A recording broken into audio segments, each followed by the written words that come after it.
Olá, meus irmãos, graça e paz seja com vocês. Como você está? Eu espero que você esteja bem, não importa o horário e nem de onde você esteja me assistindo nesse momento, que a bênção de Deus alcance você, sua casa, sua família de uma maneira poderosa. Obrigado você por estar aqui no meu canal no YouTube. Deus te abençoe. Você é novato por aqui? Faça sua inscrição no canal, me ajude aí a alcançar outras pessoas, tanto se inscrevendo quanto também compartilhando os meus vídeos.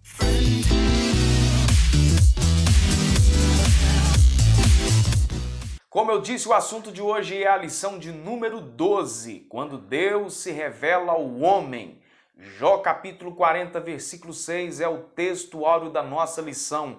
Então o Senhor respondeu a Jó no meio da tempestade. Uma frase que foi colocada como verdade prática aqui nessa lição, muito interessante, mesmo transcendente e distinto da sua criação, Deus se revela ao homem mortal. E isso é extraordinário.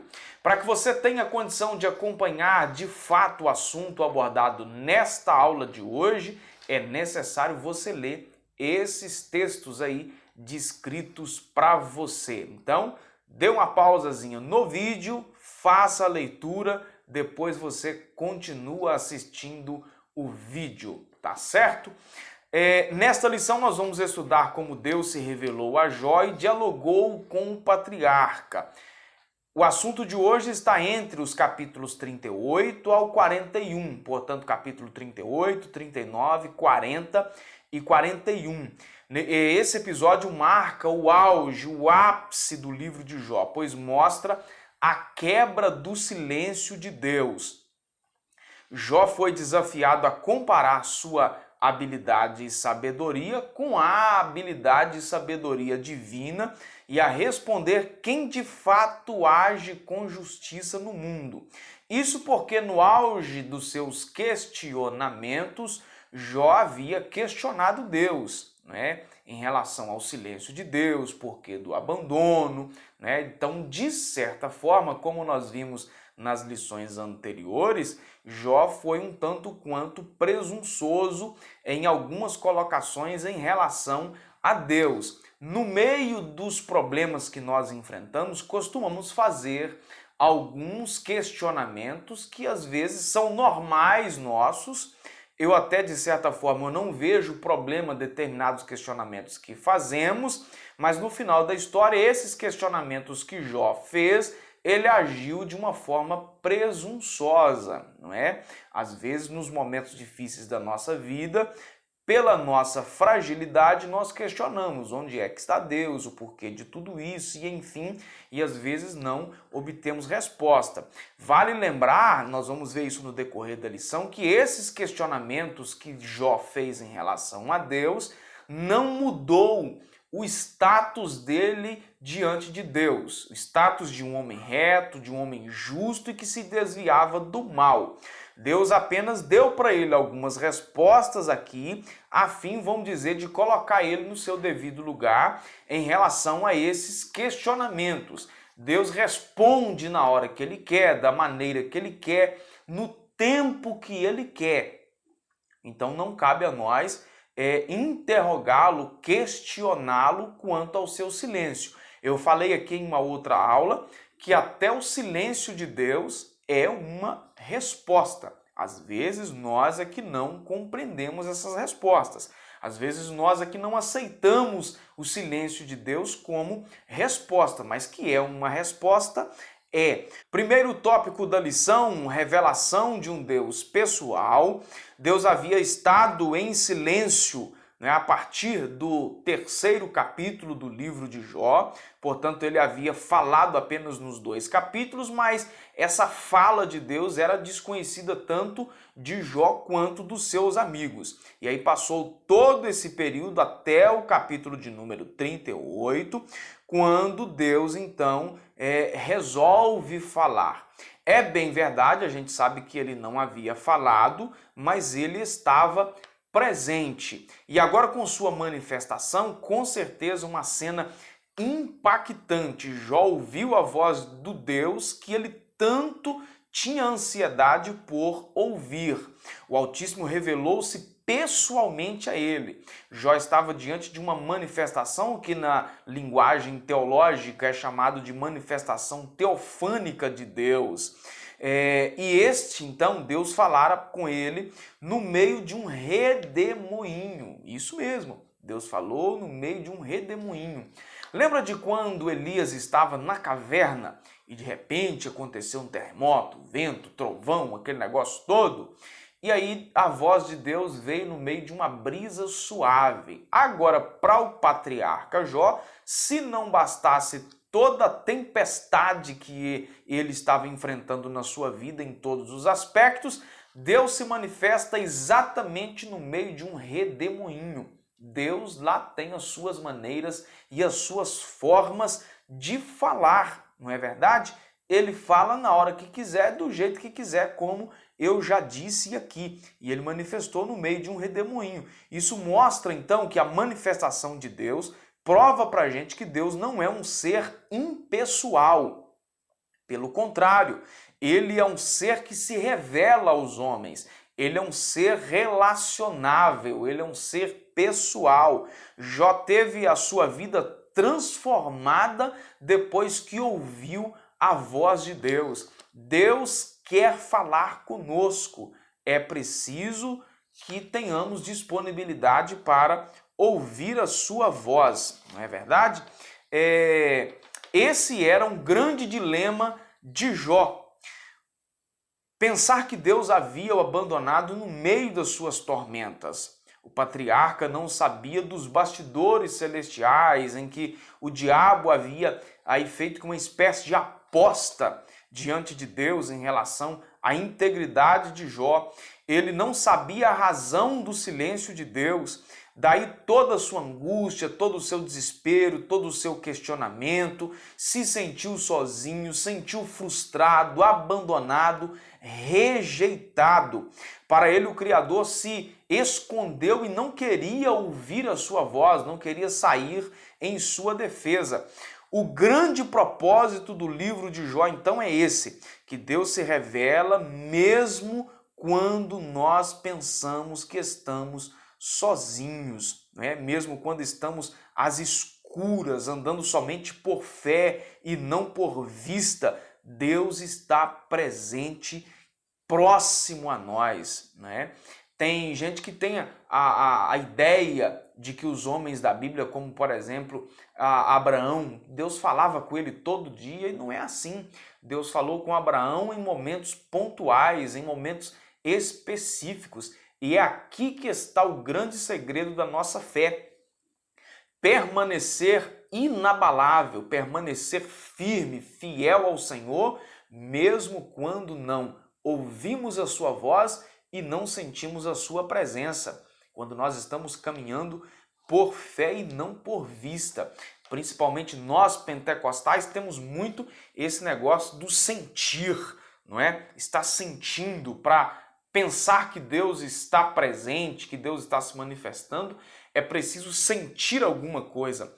Mas o grande segredo da vida espiritual, da comunhão com Deus, é continuar a nossa caminhada fielmente na presença dele, mesmo quando não ouvimos e mesmo quando não sentimos. O que você precisa guardar desse tópico 1 da lição é que Deus se revela ao homem e se mostra presente diante da sua angústia. Tópico 2 da lição, revelação de um Deus sábio. Deus convida Jó a contemplar o universo e vê-lo como ele funciona. Capítulo 38. Há uma mecânica celeste que rege os fenômenos naturais de forma que garanta a sua perfeita harmonia. O Criador então desafia a Jó a contemplar tudo isso e ver como seu funcionamento harmônico acontece com um propósito superior e atende a esse propósito de Deus. Jó se comportava como um grande sábio, e ele era um grande sábio, mas Deus mostrou que a sabedoria de Jó, diante da sua sabedoria divina, não era nada. Por isso o Criador o desafia a contemplar o mar, a contemplar o sol, não é? as origens dos oceanos, a grandeza do sistema solar. Se Jó nada sabia sobre a providência divina para manter todo o sistema funcionando, Jó deveria ser capaz de responder às seguintes questões: como veio a existir a criação, como ela é preservada. Jó saberia explicar como Deus fez para alimentar os leões, alimentar os seus filhotes. E as perguntas continuam: como as cabras monteses conseguiam dar crias e seus filhotes protegê-las dos predadores, e por aí vai. Se Jó não sabia como explicar como eles viviam e se comportavam, o que o levava a pensar que poderia discutir com Deus de igual para igual. No ápice de todos os seus questionamentos, é exatamente isso que Jó coloca em pauta, né? Que o seu Redentor, que o seu Deus o levantaria, que o Criador o levantaria e pudesse então responder os seus questionamentos. Seria aí uma ideia, né, como muita gente tem ainda hoje, encostar Deus no canto e ter que responder. Enganou-se Jó e engana-se todo aquele que pensa essas bobagens também, né? A revelação de Deus sobre a mecânica celeste e da vida não foi uma censura, como eu falei lá no começo, a integridade e a fidelidade de Jó.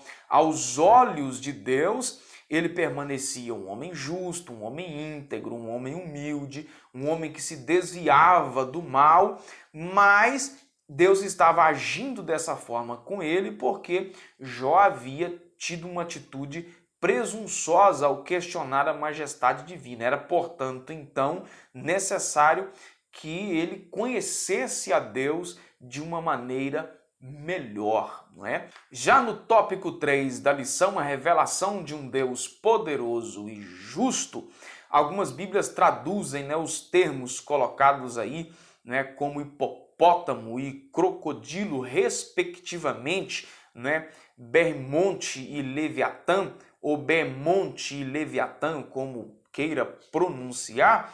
O Bermonte e Leviatã representa o ápice da força natural e também da sobrenatural, haja vista que alguns entendem aí o Leviatã como sendo uma força de uma criatura com poderes sobrenaturais. O fato é que mesmo essas criaturas poderosas, Deus estava dizendo para Jó que todas elas estavam debaixo da sua poderosa mão. Era ele quem controlava tudo isso. Deus deseja mostrar a Jó o seu erro ao dizer que o Criador não havia sido justo com ele e nem com os ímpios, conforme o texto de Jó capítulo 6, Jó capítulo 27, capítulo 21, capítulo 24.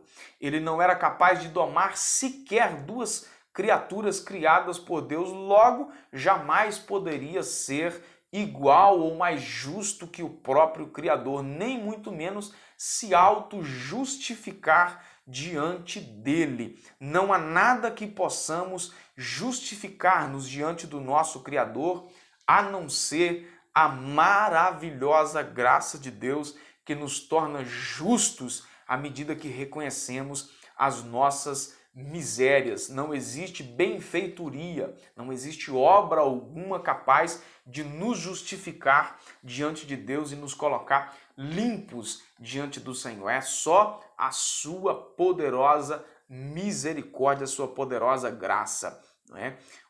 Essas duas criaturas aí, o Bermonte e o Leviatã, revelam um Deus poderoso que controla as maiores forças, tudo está no seu domínio. Já parou para pensar como é que a harmonia de todo o sistema da criação acontece na sua perfeita ordem?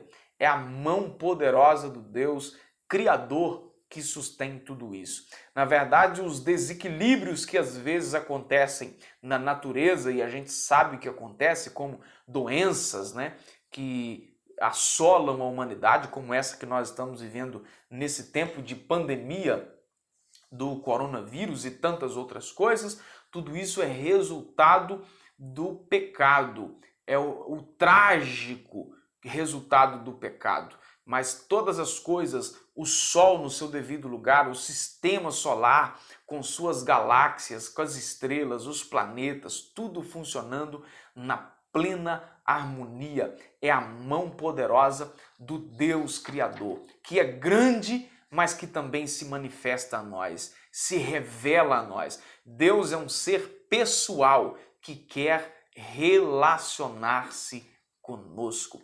Permita que o Senhor esteja estreitando a amizade entre você e Ele, com um relacionamento saudável. Deus te abençoe poderosamente, fique na graça e na paz poderosa de Deus.